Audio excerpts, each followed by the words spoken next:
Assalamualaikum warahmatullahi wabarakatuh. Alhamdulillahirabbil alamin wassalatu wassalamu ala asrofil anbiya'i wal mursalin wa ala alihi wa ashabihi ajmain amma ba'du. Pertama-tama marilah kita panjatkan puji dan syukur kita kehadirat Allah Subhanahu wa taala karena berkat limpahan nikmat serta hidayahnya kita masih diberi kesehatan di tengah pandemi seperti ini. Tidak lupa juga marilah kita panjatkan salawat serta salam kepada junjungan kita Nabi besar Muhammad sallallahu alaihi wasallam yang kita nantikan syafaatnya di yaumul akhir nanti. Amin amin ya rabbal alamin.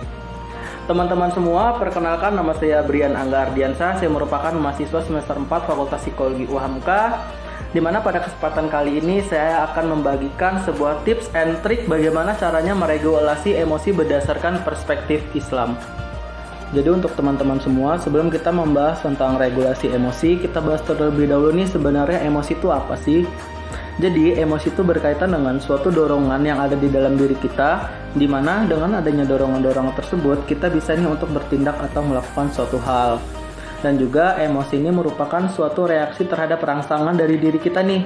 Jadi dengan adanya suatu rangsangan atau stimulus yang bisa itu berasal dari dalam diri kita maupun dari luar diri kita, itu kita bereaksi. Nah itu disebut dengan emosi juga. Semisal ada nih kecelakaan, terus emosi kita tuh kayak sedih, nangis. Nah itu merupakan suatu reaksi kita. Ketika kita memunculkan ekspresi-ekspresi seperti itu, maka itu merupakan salah satu contoh bentuk implementasi emosi sedih yang ada dalam diri kita gitu. Atau semisalnya emosi bahagia ketika kita mendapatkan nilai yang bagus, terus juga bisa lulus tepat waktu, dan juga mendapatkan suatu hal yang kita inginkan, yang sudah kita dambakan sejak lama gitu. Jadi ketika kita mendapatkan itu semua, kita merasa puas, bahagia, senang. Nah itu masuk ke dalam emosi positif. Dan juga berdasarkan pembahasan-pembahasan sebelumnya, dalam diri kita ini terdapat nih emosi positif dan negatif. Tadi kalau emosi positif itu berkaitan dengan rasa puas, rasa bahagia, senang, tersenyum, bangga, dan lain sebagainya. Sedangkan kalau emosi negatif itu berkaitan dengan rasa marah, rasa dengki, rasa murung, sedih, dan lain sebagainya gitu. Teman-teman semua, perlu diketahui juga nih bahwasanya di dalam diri kita ini terdapat emosi-emosi dasar seperti emosi bahagia, emosi sedih, emosi takut, emosi terkejut, emosi marah, dan emosi jijik. Jadi dari berbagai macam emosi itu, ini merupakan emosi dasar yang ada pada diri kita gitu. Dan juga perlu diketahui nih bahwasanya kita saat ini sedang berada pada masa pandemi COVID-19, di mana dari seluruh aspek pekerjaan itu dianjurkan untuk dilaksanakan di rumah aja. Tentu kita sebagai mahasiswa harus menuruti nih peraturan-peraturan yang telah ditetapkan pemerintah maupun di kampus gitu. Sehingga pada saat ini kita sedang melaksanakan perkuliahan secara daring.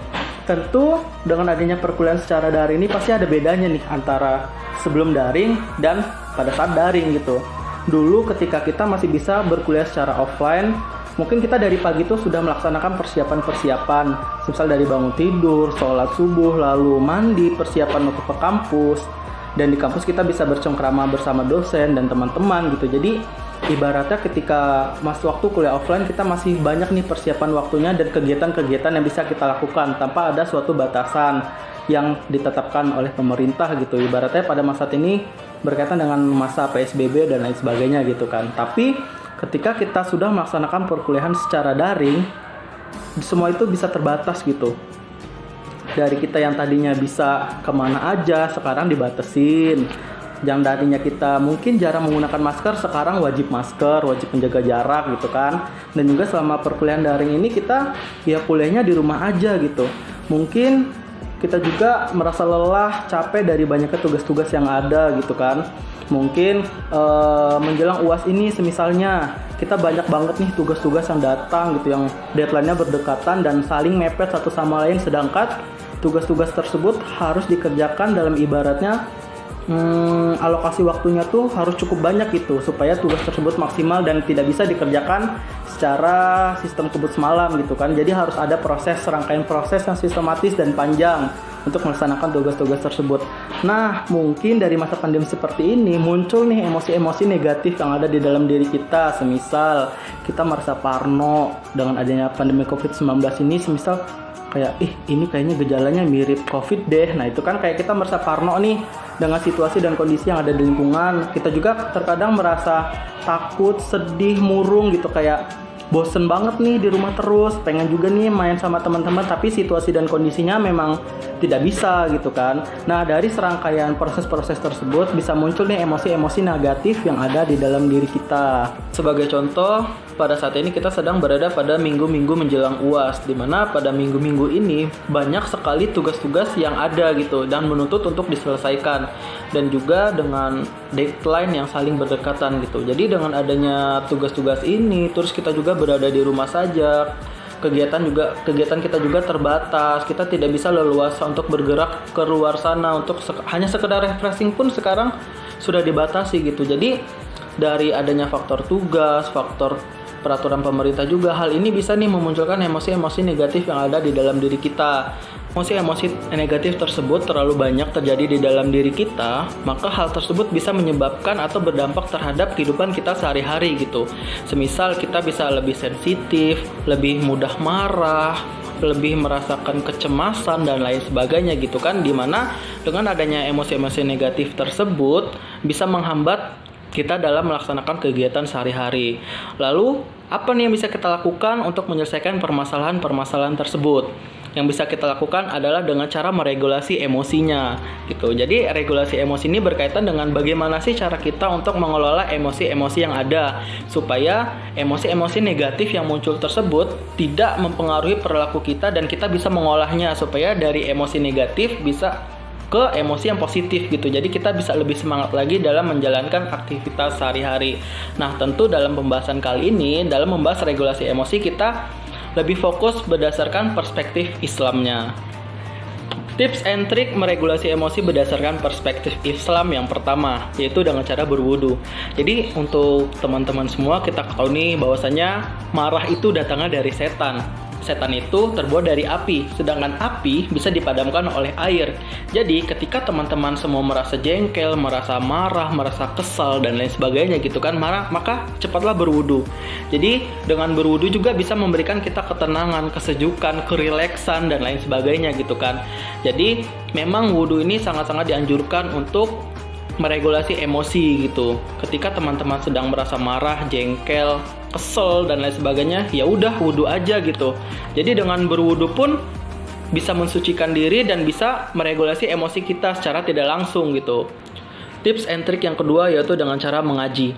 Jadi untuk teman-teman semua, ketika sedang merasakan emosi-emosi negatif itu terlalu banyak terjadi pada diri teman-teman, seperti emosi marah, kesel, cemas dan lain sebagainya, teman-teman bisa nih untuk mengaji gitu. Jadi dengan mengaji, selain mendapatkan pahala, teman-teman juga bisa nih mendapatkan ketenangan dalam hati dan dalam diri teman-teman gitu.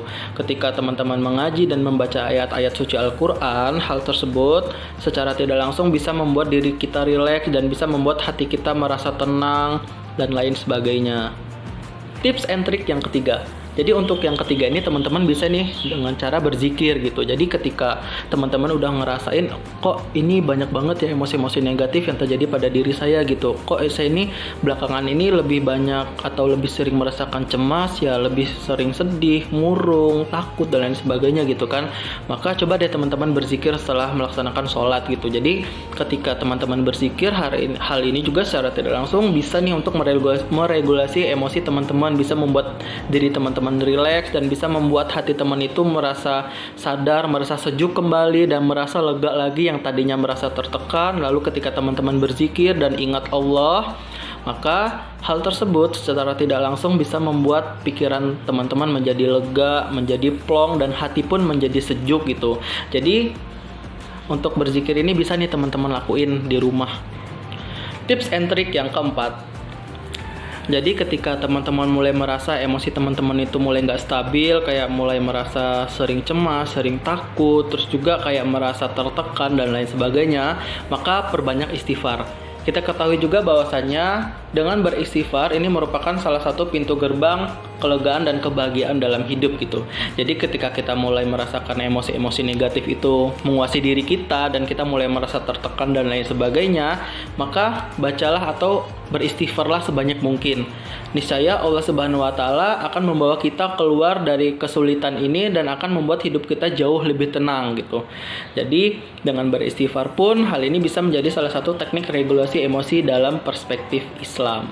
Tips and trik yang kelima. Jadi untuk yang kelima nih, teman-teman untuk meregulasi emosinya bisa dengan cara sholat. Dimana kita ketahui juga bahwasanya kita sebagai seorang muslim diwajibkan untuk melaksanakan ibadah sholat 5 waktu gitu. Jadi ketika kita ibadahnya taat dan juga tidak bolong-bolong dan tepat waktu, maka secara tidak langsung hal tersebut bisa nih mengontrol diri kita dari perbuatan-perbuatan negatif dan juga dari emosi-emosi negatif gitu. Jadi ketika kita semakin taat kepada Allah Subhanahu wa taala, semakin rajin beribadah, maka hati kita pun akan semakin tenang dan dalam menuju kebahagiaan itu pun akan semakin mudah gitu. Jadi dengan kita beribadah dan menjalankan sholat 5 waktu, maka hal tersebut secara tidak langsung bisa menjadi salah satu teknik regulasi emosi yang baik bagi kita seorang muslim. Tips and trick yang keenam. Nah, untuk tips and trick yang keenam ini, teman-teman bisa nih mengubah posisi. Jadi semisal ketika teman-teman sedang marah, sedang kesel, sedang jengkel, itu teman-teman lagi posisinya lagi berdiri, maka teman-teman duduk gitu. Tapi kalau emosinya belum reda juga, tiduran. Nah, dengan mengubah posisi tubuh ini secara tidak langsung bisa nih untuk meredakan emosi-emosi negatif yang ada di dalam diri kita. Dan juga dengan cara kita mengubah posisi, hal tersebut bisa menjadi salah satu teknik regulasi emosi. Tips and trick yang terakhir dalam meregulasi emosi adalah dengan cara memaafkan. Memang kita sebagai seorang muslim diwajibkan atau dianjurkan untuk saling memaafkan satu sama lain. Jadi ketika emosi-emosi negatif itu datang pada diri kita, baik itu bisa berasal dari diri kita sendiri maupun dari orang lain, maka dengan cara memaafkan ini hati kita bisa menjadi lebih tenang, lebih lega, lebih plong dan lain sebagainya gitu. Jadi untuk teman-teman semua, ketika teman-teman mulai merasakan emosi-emosi negatif itu ada pada diri teman-teman, maka maafkanlah gitu. Ketika kita mulai memaafkan ya secara tidak langsung, hal ini bisa menjadi salah satu teknik regulasi emosi yang baik berdasarkan perspektif Islam. Sekian tips and trick yang bisa saya bagikan. Saya Brian Angga Ardiansa. Terima kasih telah menonton. Saya akhiri. Wassalamualaikum warahmatullahi wabarakatuh.